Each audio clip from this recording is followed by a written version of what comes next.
अब इंटरनेशनल मंच पर भारत के सामने पाकिस्तान को एक बार फिर से मुंह की खानी पड़ी है। कश्मीर और आतंकवाद को लेकर भारत ने दुनिया के सबसे बड़े मंच यूएन में एक बार फिर से मुंहतोड़ जवाब दिया है। यूएन यानी कि संयुक्त राष्ट्र में भारत ने पाकिस्तान को कड़ी फटकार लगाई। भारत की राजनयिक अनुपमा सिंह ने पाकिस्तान के झूठे आरोपों का मुंहतोड़ जवाब दिया और पीओके खाली करने के लिए चेताया। उन्होंने कहा कि पाकिस्तान और इस्लामिक सहयोग संगठन अपनी भूमिका का गलत इस्तेमाल कर रहे हैं और भारत पर गलत आरोप लगा रहे हैं, जिसे भारत सिरे से खारिज करता है। is compelled to exercise its right of reply in response to references made to it by Pakistan and the OIC. We categorically reject the baseless and malicious allegations made by Pakistan. We also categorically reject the references to JNK made by the OIC. Pakistan's propaganda is designed to mask its domestic failures and support for terrorism. Its misuse of the OIC coordinator's role only reinforces this deception. We have no desire to dignify such propaganda. However, we would like to make a few points. तो वहीं जम्मू और कश्मीर को लेकर अनुपमा सिंह ने कहा कि वो भारत का अटूट हिस्सा था, है और रहेगा। हालांकि उन्होंने साफ साफ कहा कि पाकिस्तान को पीओके यानी कि पाकिस्तान अधिकृत कश्मीर खाली करना चाहिए, क्योंकि उससे भारत की जमीन पर अवैध कब्जा जो हुआ है वो मुक्त हो जाएगा। Jammu and Kashmir was, is and will always remain an integral and inalienable part of India. The only unresolved issue is Pakistan's illegal occupation of Indian territories and their return. Mr. Vice President, Pakistan's propaganda cannot obscure the reality of repression in Pakistan-occupied Jammu and Kashmir. The ongoing tragedy in Rawalakot, the killing of hundreds of civilians and the brutal crackdown across Pakistan-occupied Jammu and Kashmir are the predictable outcome of a system built on forcible occupation and sustained through repression. Decades of military land grabs, demographic engineering, and the denial of basic freedoms have brought matters to a point where even demands for bread, electricity, rights and dignity are met with bullets and brutality. This should surprise no one. An illegal and illegitimate occupation can be sustained only through force. दरअसल United Nations की बैठक में पाकिस्तान ने जम्मू कश्मीर पर फिर से पुराना राग आलापा, भारत पर उसे बदनाम करने के आरोप लगाए थे, जिसे भारत ने सिरे से खारिज कर दिया है। भारत की राजनयिक ने कहा कि पाकिस्तान के रक्षा मंत्री आतंकवादियों को पालते हैं और फिर भी पाकिस्तान खुद को आतंकवाद का शिकार बताता है। Mr. Vice President, this is the country where the sitting defense minister boasts of hosting, training and deploying terrorists as state policy, and yet Pakistan calls itself a victim of terrorism. Indeed, a paradox which only Pakistan could sustain. It is a living example of a Frankenstein state which is shocked when its own monster bites back. Sindhu जल संधि पर भी भारत ने एक बार फिर से अपना रुख क्लियर किया। पाकिस्तान को नसीहत दी कि वो अपने घर की व्यवस्था को सुधारे, भारत पर गलत आरोप न लगाए। सुनिए। Our position on Indus Water Treaty is well known. It defies logic that a state which exports terror as an instrument of policy continues to demand the privileges of cooperation predicated on goodwill and friendship. It is equally undeniable that the treaty is now outdated. No technical arrangement can remain frozen in time while the world around it is transformed. A treaty negotiated in 1960 cannot be treated as a perpetual entitlement, which is insulated from accountability, detached from present-day realities, and untouched by the profound changes of the past 6 decades. The escalating impacts of climate change, advances in technology, and the growing imperative for sustainable clean energy demand a re-evaluation of the treaty's relevance and applicability. Mr. Vice President, instead of coveting Indian territories, Pakistan would serve itself and its people far better by putting its own house in order. Its seasonal theatrics in this council have long out. और उधर UN में आतंकवाद को लेकर भारत ने पाकिस्तान को लताड़ा और इधर आतंकवाद को लेकर पाकिस्तान के खिलाफ एक बार फिर सबूत सामने आ गए हैं। रांची में आरएसएस के दफ्तर पर पेट्रोल बम से हमला हुआ और इस हमले की जांच में पाकिस्तान के आतंकी संगठन और उसकी खुफिया एजेंसी आईएसआई का लिंक सामने आया है। इसके बाद से इस मामले की जांच एटीएस को सौंप दी गई है। रांची में आरएसएस के दफ्तर पर हुए पेट्रोल बम से हमले की घटना की जांच में चौंकाने वाले कई खुलासे हुए। हमले के पीछे आतंकी साजिश होने के एक सबूत मिले। इस हमले के तार सीधे तौर पर पाकिस्तानी खुफिया एजेंसी आईएसआई और आतंकी संगठन तहरीक-ए-तालिबान हिंद से जुड़ते दिख रहे हैं। पुलिस जांच में यह भी पता चला है कि इस हमले की साजिश दुबई में रची गई। इस मामले में पकड़े गए आरोपियों से पूछताछ और उनकी जांच के बाद सामने आया कि उनमें से एक आरोपी दुबई में काम कर चुका है और इसी दौरान वो आईएसआई से जुड़ा, संपर्क में वहां के लोगों से आया, जहां उसका ब्रेन वॉश कर रांची में आरएसएस दफ्तर पर बम से हमला करने का टास्क उसे सौंपा गया। इस पूरे मामले में आईएसआई कनेक्शन सामने आने के बाद जांच एटीएस को अब सौंप दी गई है। अब तक इस मामले के 3 आरोपियों को पकड़ा जा चुका है। पुलिस ने कोडरबा और बोकारो पुलिस की मदद से सैफ अंसारी और अमन अंसारी उर्फ गोलू को गिरफ्तार किया है। और इन दोनों की निशानदेही पर तीसरे आरोपी सायम सुजान को रांची से गिरफ्तार किया गया है। मुख्य आरोपी सैफ अंसारी ने कल जब पुलिस से हथियार छीनकर भागने की कोशिश की तो पुलिस ने उसका हाफ एनकाउंटर कर दिया और अब तीनों से पूछताछ करके पूरी साजिश का पता लगाया जा रहा है। फ्रांस में आयोजित सालाना G7 समिट का समापन हो गया। पीएम मोदी भी फ्रांस से भारत के लिए रवाना हो गए हैं। जिससे पहले फ्रांस के राष्ट्रपति इमैनुअल मैक्रों ने प्रधानमंत्री नरेंद्र मोदी की फ्रांस की सफल यात्रा पर आभार जताया। इमैनुअल मैक्रों ने हिंदी में एक वीडियो जारी किया और पीएम मोदी को अपना सच्चा दोस्त बताते हुए कहा, फ्रांस और भारत की दोस्ती अमर रहे। प्रिय मित्र नरेंद्र, मुझे बहुत खुशी हुई आपका नीस, एवियन और पेरिस मैं इसे 7वें दौरे के लिए स्वागत करके फ्रांस और भारत की दोस्ती अमर रहे। I hope it was correct, but my dear Narendra, dear Prime Minister, I wanted to thank you so much for your friendship. France loves you. I'm so happy you are with so many friends in Paris before leaving and going back to Delhi. I come to visit you in next February, but you are my true friend. We love you. Take care. और France के राष्ट्रपति Emmanuel Macron अगले साल भारत आ रहे हैं। Emmanuel Macron ने PM Modi से वादा किया है कि वो अगले साल फरवरी में भारत आएंगे और अपने दोस्त से मिलेंगे। इस दौरान मैक्रों ने पीएम के फ्रांस दौरे पर आभार जताया। उन्होंने कहा कि उन्हें खुशी हुई है कि पीएम मोदी फ्रांस आए और नीस, एवियन समेत पेरिस में भी पहुंचे। You are so generous with your time. Spending all these days between Nice, Evian, and now Paris. It means a lot to me. It means a lot to me. अब आपने भी वादा पूरा करना है। फरवरी में भारत में एक्स्ट्रा टाइम लेकर आना है। February, I took the commitment that I come just for you.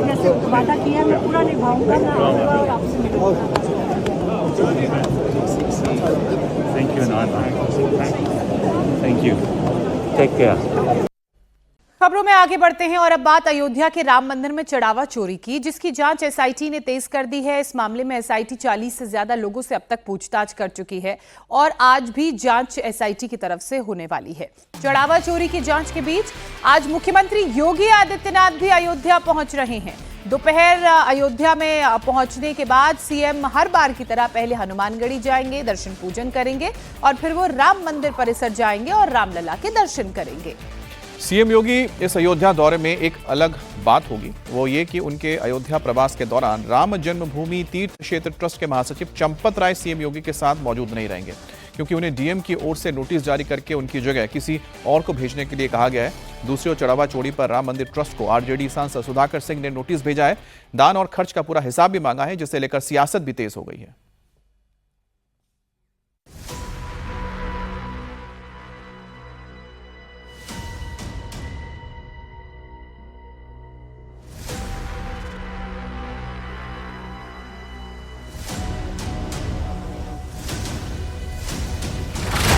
Ram मंदिर के चढ़ावे का पैसा चुराया, सोना चांदी भी उड़ाया।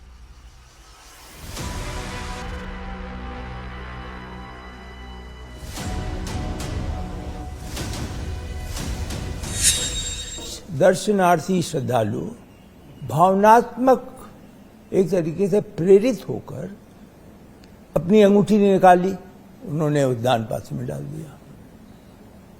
कान की बूंदे हैं, दान पात्र में डाल दिया। अब इसका रिकॉर्ड नहीं है क्योंकि उन्होंने रसीद भी नहीं ली। आज रामलला के दर्शन करेंगे योगी। अयोध्या में सीएम योगी के साथ नहीं दिखेंगे चंपत राय।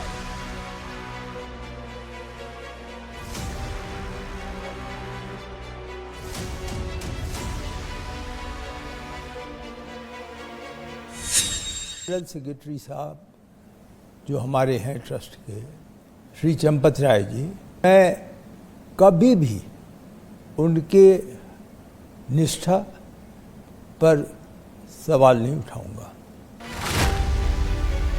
5वें दिन भी एसआईटी की जांच जारी, चढ़ावा चोरी के कितने किरदार। राम मंदिर में चढ़ावे का पैसा किस किस ने खाया, कितने लोगों में बंटा, इसके पीछे कितने किरदार हैं, कौन बड़ा हिस्सेदार है, कौन छोटा। इन एक एक सवालों का जवाब एसआईटी पिछले 5 दिनों से ढूंढ रही है और इन सब के बीच आज सूबे के मुखिया योगी आदित्यनाथ अयोध्या पहुंच रहे हैं। रामलला के दर्शन करेंगे, हनुमानगढ़ी भी जाएंगे।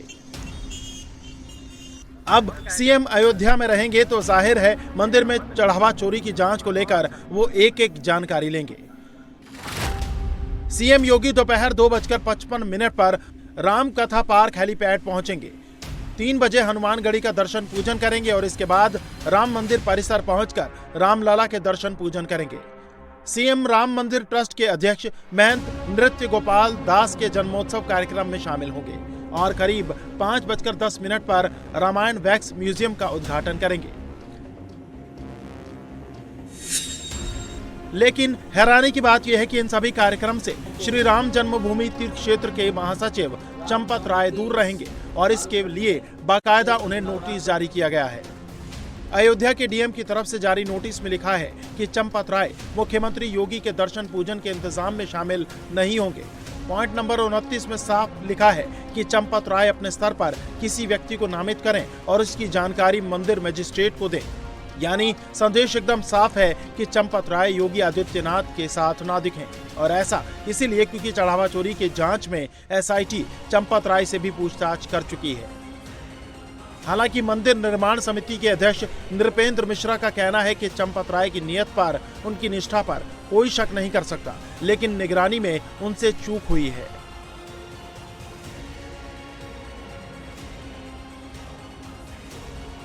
एसआईटी अब तक चढ़ावे की काउंटिंग, उसे बैंक में जमा कराने के काम में लगे 42 लोगों से पूछताछ कर चुकी है। लेकिन सबसे बड़ा सवाल यह है कि इस मामले में अब तक कोई एफआईआर दर्ज नहीं हुई।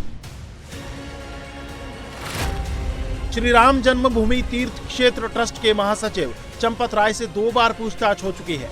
राम मंदिर के व्यवस्थापक गोपाल राय से भी कई राउंड में पूछताछ की जा चुकी है और राम मंदिर ट्रस्ट के मेंबर अनिल मिश्रा से भी जल्द पूछताछ होने वाली है, जो कि अयोध्या लौट आए हैं। अनिल मिश्रा ही राम मंदिर के फाइनेंस से जुड़े सारे मामले देखते हैं। ऐसे में एसआईटी अब उनसे पूछताछ करेगी, एक एक सवाल का जवाब मांगेगी। जवाब इस बात का भी मांगा जाएगा कि जब उन्हें मंदिर का एक कर्मचारी महिपाल ने चढ़ावा चोरी की शिकायत की तो फिर उस पर एक्शन क्यों नहीं लिया गया, उल्टा महिपाल को नौकरी से क्यों निकाल दिया गया और राम मंदिर में काउंटिंग के नियम की धज्जियां क्यों उड़ाई गई। हालांकि मंदिर निर्माण समिति के अध्यक्ष नृपेंद्र मिश्र का कहना है कि मामले में एसआईटी अच्छे से जांच कर रही है और अब सब सच सामने आ जाएगा।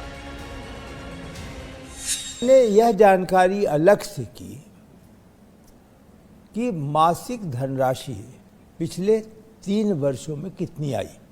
अलग अलग आंकड़े हैं, कभी 10 करोड़ आई, 10 करोड़ से भी अधिक आई और कभी 4 करोड़ आया। जो ये आंकड़े थे इनको मैंने मोटा मोटी श्रद्धालुओं के उस मास की संख्या से एक इक्वेशन ड्रा करने की कोशिश की कि क्या हम कोई निष्कर्ष पे पहुंच सकते हैं। तो थोड़ा संकेत तो मिलता है कि धनराशि का एक इक्वेशन है और उसकी भविष्य में अवश्य मुझे पूरा विश्वास है कि एसआईटी के लोग ये संस्तुति करेंगे।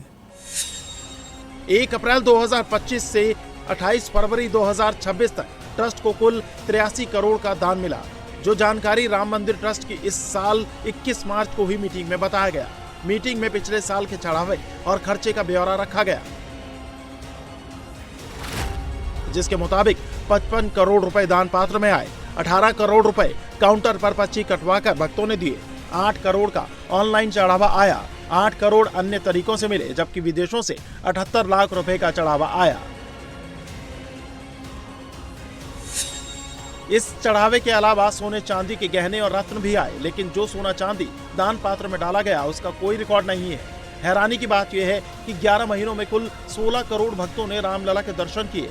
सवाल है कि क्या 16 करोड़ भक्तों ने सिर्फ 83 करोड़ का चढ़ावा दिया, यानी हर भक्त ने औसतन 5 रुपए चढ़ाए। बहुमूल्य धातु की भी इस एसआईटी से जांच होगी। जरूर मुझे पता लगा कि दान पात्र में दर्शनार्थी श्रद्धालु भावनात्मक एक तरीके से प्रेरित होकर अपनी अंगूठी निकाली, उन्होंने उस दान पात्र में डाल दिया। कान की बूंदे हैं, दान पात्र में डाल दिया। सोने की चूड़ियां हैं, दान पात्र में डाल दिया। अब इसका रिकॉर्ड नहीं है क्योंकि उन्होंने रसीद भी नहीं ली और उन्होंने यह भी नहीं लिया कितने कैरेट का है। अब जब दान पात्र उल्टा जाएगा और यही लोग जो काउंटिंग कर रहे हैं वही उसको भी देखेंगे तो एक चुनौती उत्पन्न होती है। इन सब के बीच राम मंदिर निर्माण से जुड़े दान और खर्च को लेकर नया विवाद खड़ा हो गया। दरअसल बक्सर से राष्ट्रीय जनता दल के सांसद सुधाकर सिंह ने श्री राम जन्मभूमि तीर्थ क्षेत्र ट्रस्ट को कानूनी नोटिस भेजा है, जिसमें साल 2021-22 से 2025-26 तक के दान और खर्च का पूरा हिसाब मांगा है। एक तरफ एसआईटी एक सबूत इकट्ठा कर रही है, दूसरी ओर मामले पर सियासत जारी है। देखना होगा कि आज एसआईटी की जांच में क्या कुछ सामने आता है और कितने किरदार सामने आते हैं। शिवसेना उद्धव गुट में 6 सांसदों की बगावत के उथल पुथल जारी है और एक तरफ बागी सांसद हैं जो फिलहाल खामोश है, वहीं दूसरी तरफ उद्धव गुट है जो बागियों को सबक सिखाने के लिए खुलेआम धमकी दे रहा है। तमाम हंगामे के बीच आज शिवसेना का 60वां स्थापना दिवस है। इस मौके पर शिवसेना के दोनों गुट अपनी ताकत दिखाने की कोशिश करेंगे। शिंदे गुट का नेस्को सेंटर में कार्यक्रम होगा, जहां शाम 6:30 बजे डिप्टी सीएम एकनाथ शिंदे कार्यकर्ताओं को संबोधित करेंगे। तो वहीं शिवसेना यूबीटी का कार्यक्रम सायं माटुंगा में होगा। उद्धव ठाकरे कार्यकर्ताओं को यहां पर संबोधित करेंगे। इस दौरान उद्धव बागियों पर जमकर बरस सकते हैं। 6 सांसदों की बगावत के बाद एक बार फिर से शिंदे गुट और उद्धव गुट आमने सामने आ गए हैं। दोनों एक दूसरे पर कई तरह के गंभीर आरोप लगा रहे हैं। इसी बीच बागी सांसद दिल्ली से जयपुर शिफ्ट हो गए हैं। हर जगह पोस्टर ही पोस्टर लग चुके हैं। ये एक पोस्टर इस वक्त मुंबई से आप देख रहे हैं। चूंकि 60वां शिवसेना का स्थापना दिवस आज है, तो ऐसे में चाहे हम उद्धव गुट की बात करें चाहे शिंदे गुट की बात करें, दोनों ही तरफ से स्थापना दिवस के कार्यक्रम के उपलक्ष्य में कार्यकर्ताओं को संबोधित किया जाएगा। लेकिन ये जो पोस्टर इस वक्त आप देख रहे हैं, ये उद्धव गुट की तरफ से लगाया गया है और पूरी मुंबई महाराष्ट्र इन पोस्टरों से पटी पड़ी है। अब बड़ा सवाल यह है कि इस स्थापना दिवस के साथ ही शक्ति प्रदर्शन होगा, जहां शिंदे गुट शक्ति प्रदर्शन करेगा, तो वहीं अगर हम उद्धव ठाकरे गुट की बात करें तो वो ना सिर्फ बागियों को लेकर खरी खोटी सुनाएगा, बल्कि एक जो बातें इस मंच से कही जाएंगी वो भी सुनने योग्य रहेंगी। वहीं दूसरी तरफ 6 बागी विधायक दिल्ली से राजस्थान ट्रांसफर कर दिए गए हैं। राजस्थान में पाकिस्तान की सीमा के पास बने अवैध निर्माण के खिलाफ प्रशासन का बुलडोजर एक्शन जारी है। गृह मंत्रालय के आदेश के बाद एलओसी से 50 किलोमीटर के दायरे में आने वाले सभी अवैध कब्जों को ध्वस्त किया जा रहा है। बाड़मेर जिले में भारत पाक सीमा के पास अतिक्रमण हटाने के लिए 300 अवैध निर्माणों को नोटिस दिया गया, जिसमें अवैध मजार, मस्जिद और कई कच्चे घर शामिल हैं। इस दौरान राष्ट्रीय सुरक्षा को ध्यान में रखते हुए इलाके में इंटरनेट बंद करके रखा गया है। गुरुवार को भी बाक्सर से लेकर मुनाबाव तक सीमा के नजदीक बने अवैध निर्माण को जमींदोज कर दिया गया। प्रशासन की ये कार्रवाई गृह मंत्री अमित शाह के बॉर्डर एरिया के दौरे के बाद हो रही है। गुरुवार को बाड़मेर के मलाना गांव में बॉर्डर से करीब 2 किलोमीटर दूर एक मस्जिद मदरसे को भी प्रशासन ने पुलिस बल के मौजूदगी में ध्वस्त कर दिया। प्रशासन की ओर से करीब 1 हफ्ते पहले नोटिस दिए गए थे, जिसके बाद गुरुवार को अचानक टीम पहुंची और अतिक्रमण को हटाने की कार्रवाई शुरू हो गई। पहले प्रशासन 15 किलोमीटर के दायरे में निर्माण हटाने के लिए सर्वे शुरू कर चुका था। इसके बाद दायरे को 50 किलोमीटर कर दिया गया। सूत्रों के हवाले से तो जानकारी यह भी मिल रही है कि राजस्थान में इन इलाकों से बड़े पैमाने पर नशे की खेप और हथियारों की तस्करी तक होती थी, लेकिन अब चूंकि पूरा बॉर्डर एरिया बन जाएगा तो इस पर भी लगाम लगेगी।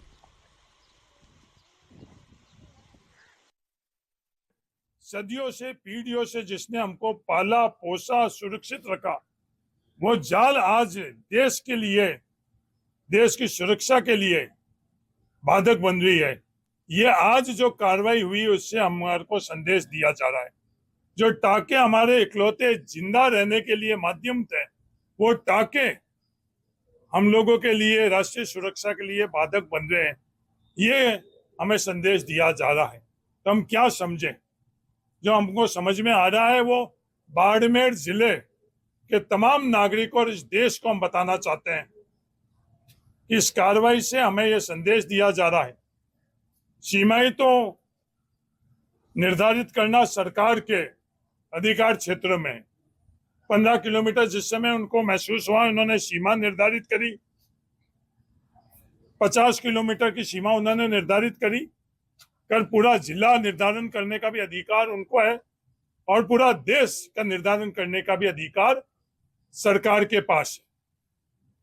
पर इस जाल को और टाके को ध्वस्त करने से जो हम समझे हैं कि राष्ट्रीय सुरक्षा के लिए ये जाल और टाके भी हम लोगों के इस धार के बाड़मेर के लिए ये घातक है। तो ये आपको हम तस्वीरें दिखा रहे हैं कि किस तरह से बाड़मेर के इलाके में इस वक्त कार्रवाई हुई है।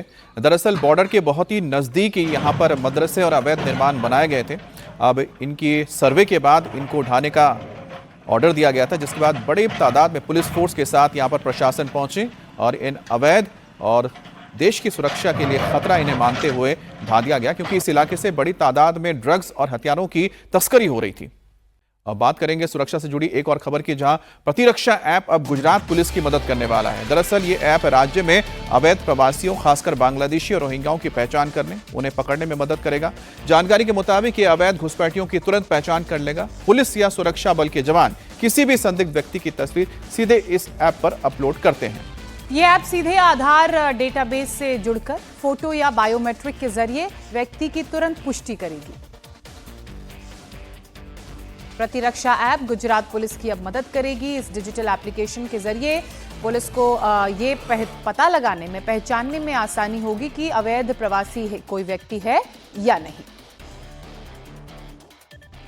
पुलिस ने प्रतिरक्षा ऐप डेवलप की है, जिसके जरिए देश में पहली बार आधार कार्ड का रियल टाइम जो है ऑथेंटिकेशन हो जाएगा। एक व्यक्ति यदि कोई फर्जी आधार कार्ड दे रहा है तो तुरंत उसे ट्रैक किया जा सकता है। ये जो प्रतिरक्षा ऐप है, इसके ज़रिए सबसे ज़्यादा फ़ायदा होगा जो एम्प्लॉयज़ बाहर से आते हैं काम करने, या जो लोग होटल में रहने आते हैं, ट्रैवलर्स, उनका ऑथेंटिकेशन इमीडिएटली हो जाएगा। यदि कोई फर्जी आधार कार्ड यूज़ कर रहा है तो तुरंत पता चल जाएगा। कैसे ये प्रतिरक्षा ऐप काम करती है ये हम आपको पहले बताने की कोशिश करते हैं। जैसे ये प्रतिरक्षा ऐप है, इसको साइन इन किया, जब आप इसे साइन इन करेंगे तो आधार ऐप जो है उसने अपने वेरिफिकेशन राइट्स जो है वो क्राइम ब्रांच के साथ, क्राइम ब्रांच अहमदाबाद के साथ शेयर किए हुए हैं। पहली एजेंसी है ये देश में जिसे डेटा फेच करने का राइट है किसी भी व्यक्ति के ऑथेंटिकेशन के लिए। इन्होंने एम्प्लॉयज़ का नाम दिया हुआ है। एक एम्प्लॉय की आपने मान लीजिए एंट्री की, दिलीप भाई यहाँ पे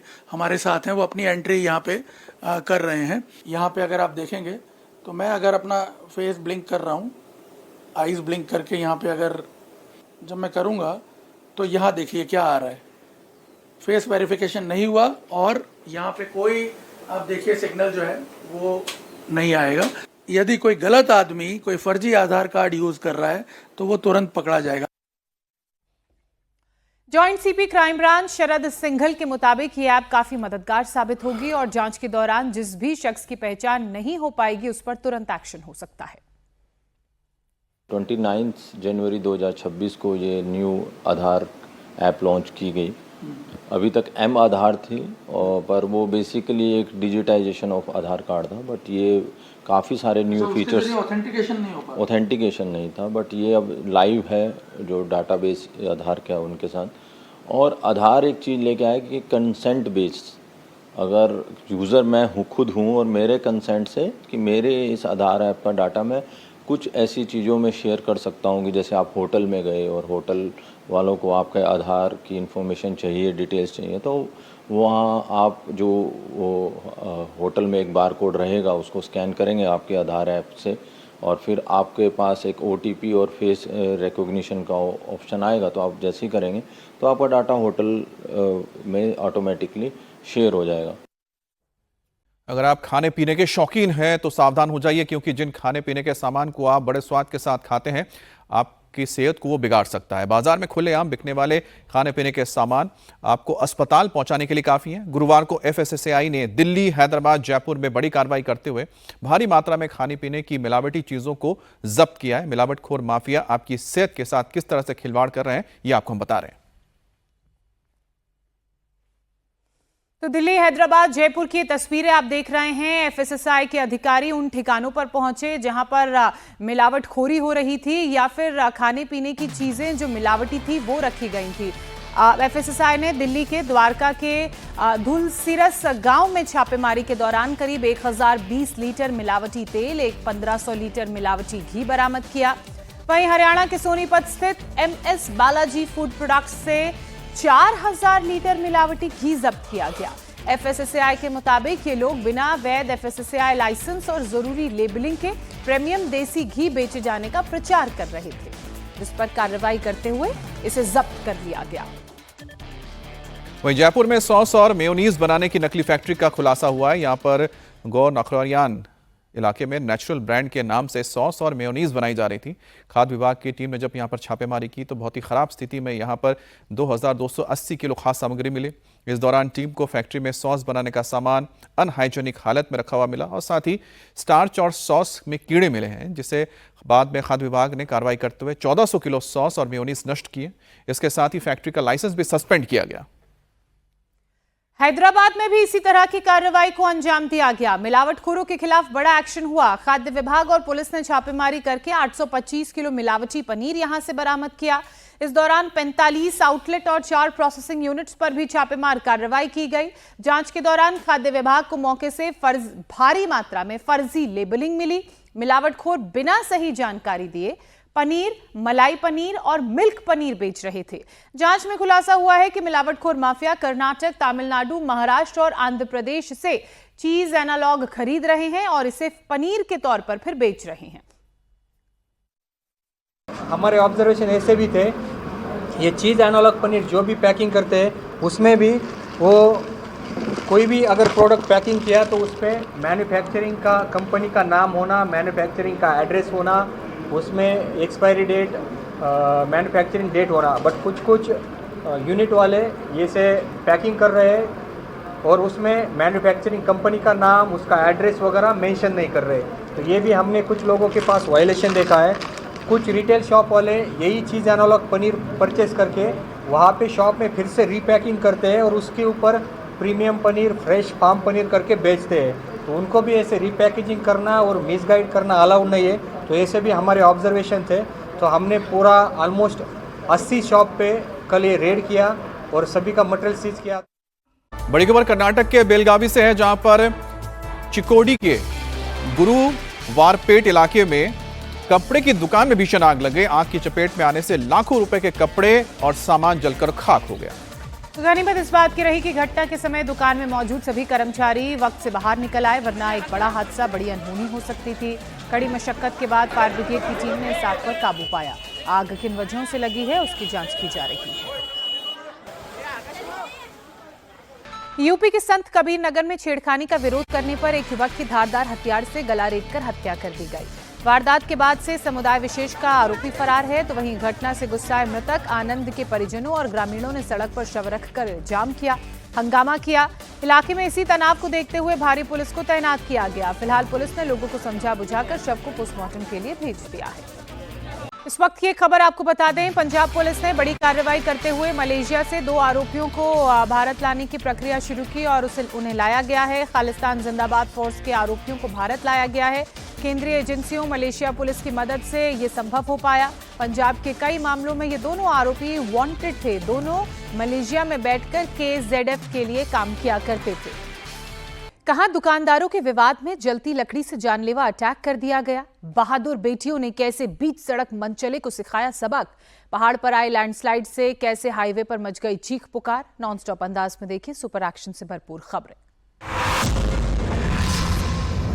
कुर्ता पाजामे में एक शख्स आया और भट्टी से जलती लकड़ी निकालकर दुकान पर बैठे युवक पर हमला कर दिया।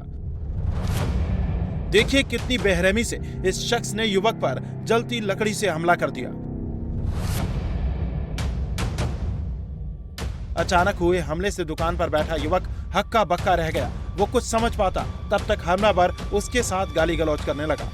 इतने में वहां कुछ और लोग पहुंचे और दूसरी तरफ से जाकर युवक के साथ मारपीट करने लगे। इस बीच सफेद कुर्ता पाजामा पहने शख्स ने दोबारा से जलती हुई लकड़ी उठाई और फिर युवक पर वार कर दिया। इसके बाद तो सब मिलकर युवक को पीटने लगे। सरेआम दुकानदार की पिटाई का यह मामला यूपी के मिर्जापुर का है। विंध्याचल क्षेत्र के कंतित मजार के पास दो दुकानदारों के बीच विवाद इतना बड़ा कि एक दुकानदार ने जलती भट्टी से लकड़ी निकालकर दूसरी दुकान के कारीगर पर हमला कर दिया। हमले में कारीगर गंभीर रूप से घायल हो गया। पीड़ित पक्ष का आरोप है कि थाने पर शिकायत के बावजूद पुलिस ने आरोपियों पर कोई कार्रवाई नहीं की, उल्टे शिकायतकर्ता को ही थाने में बैठा लिया।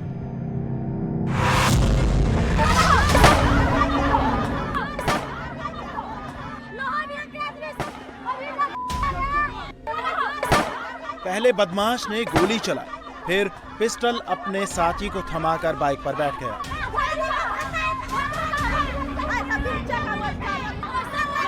फिर दूसरे बदमाश ने अपनी पिस्टल लोड की और बाइक से भागते हुए फायरिंग कर दी। गांव की खाली सड़क और बाइक के साथ खड़े पिस्टल लहराते तीन बदमाश।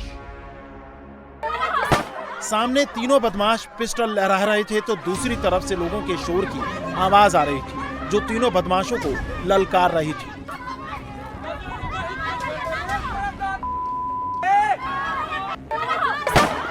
इतने में एक बदमाश ने आगे बढ़कर फायरिंग कर दी। साथ खड़ा दूसरा बदमाश भी पिस्टल लोड करने लगा। पिस्टल लोड करते हुए सामने शोर मचा रहे लोगों को धमकाने भी लगा और फिर बाइक से भागते हुए दूसरी तरफ फायरिंग कर दी। फायरिंग के बाद तीनों बदमाश बाइक से जिस तरह भागे थे वो सीधे सीधे कानून व्यवस्था को चैलेंज करने वाला है। तस्वीरें बिहार के जहानाबाद की हैं, जहां सरेआम न सिर्फ हथियार लहराए गए बल्कि हवाई फायरिंग कर लोगों में दहशत फैलाने की भी कोशिश हुई। बाइक सवार युवक पर लड़कियां थप्पड़ बरसा रही थीं। बीच बीच में गर्मा गर्म बहस भी चल रही थी।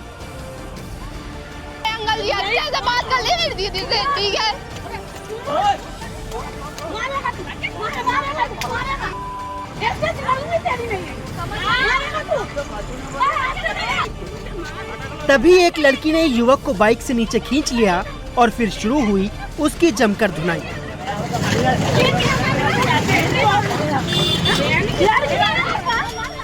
इससे पहले कि आपको पूरा मामला बताएं, पिटाई से पहले बाइक सवार युवक और लड़कियों में हुई बहस को सुनिए।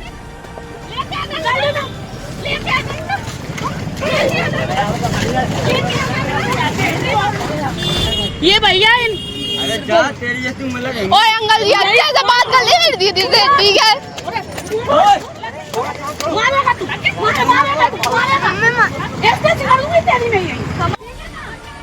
इस बहस के बीच इन बहनों ने युवक की धुलाई शुरू कर दी।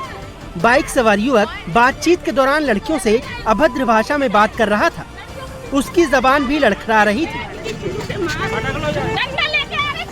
ये भैया ओए अंकल जी अच्छे से बात कर ले दीदी से, ठीक है?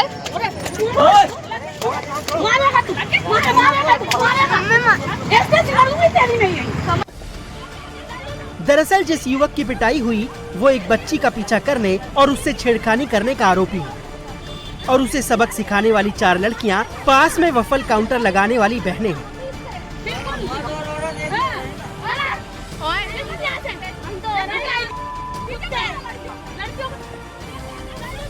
डरी सहमी बच्ची ने जब पूरी घटना वफल काउंटर चलाने वाली बहनों को बताई तो पहले तो उन्होंने उसे समझाने की कोशिश की, लेकिन जब मनचले ने अभद्र भाषा में जवाब देना शुरू किया तो बहनों ने उसकी जमकर पिटाई कर दी।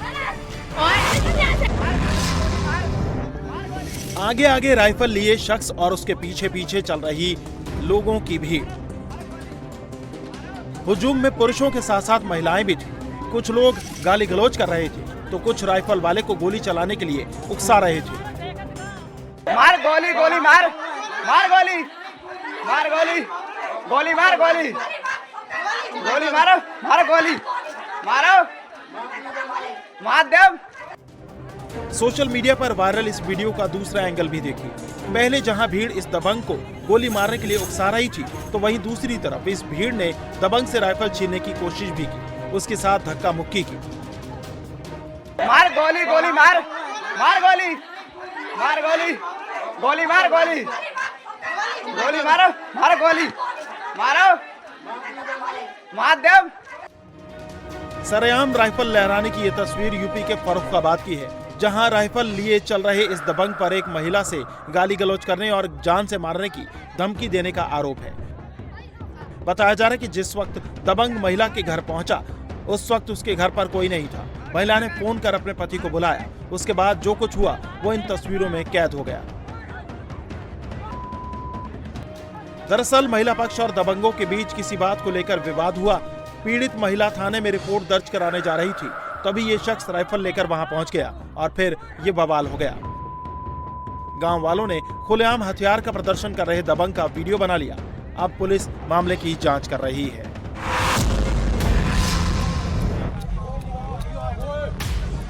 डर का पहाड़ और टूट कर गिरी चट्टान।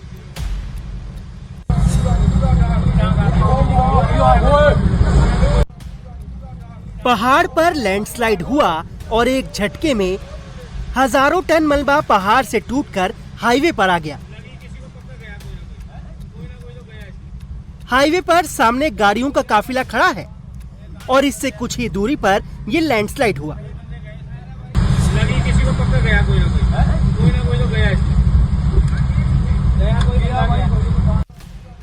लैंडस्लाइड की यह घटना शिमला के ढली संजौली बाईपास मार्ग पर हुई। हालांकि लैंडस्लाइड की हलचल होते ही मौके पर मौजूद पुलिस की टीम अलर्ट हो गई और दोनों तरफ से आ रही गाड़ियों को घटना स्थल से थोड़ी दूर पहले ही रोक दिया गया, वरना जिस तरह से पहाड़ से ये मलबा गिरा है उसकी चपेट में कई गाड़ियां आ सकती थी और हादसा बड़ा हो सकता था।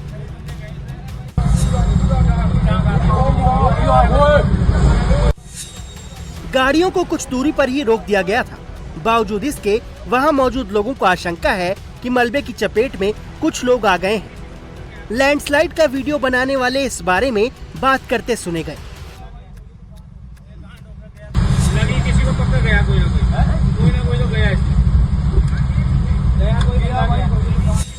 फिलहाल हाईवे को क्लियर करने का काम किया जा रहा है, जिसकी वजह से दोनों तरफ गाड़ियों की लंबी कतार लग गई है।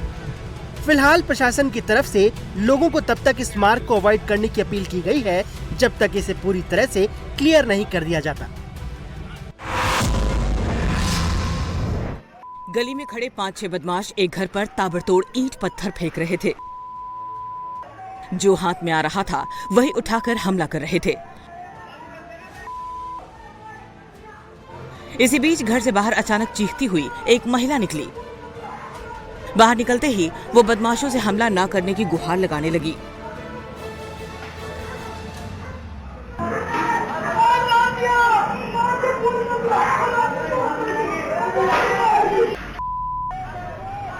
महिला के बाहर निकलने के कुछ देर बाद बदमाश बाइक पर सवार होकर फरार हो गए। बदमाशों के तांडव की यह खबर हरियाणा के गुरुग्राम के अर्जुन नगर की है, जहां रात के अंधेरे में बदमाशों ने एक परिवार पर ईंट पत्थर से हमला बोल दिया। ईंट पत्थर और लाठी डंडों से कहर बरपाया, जिससे कुछ लोग जख्मी हो गए।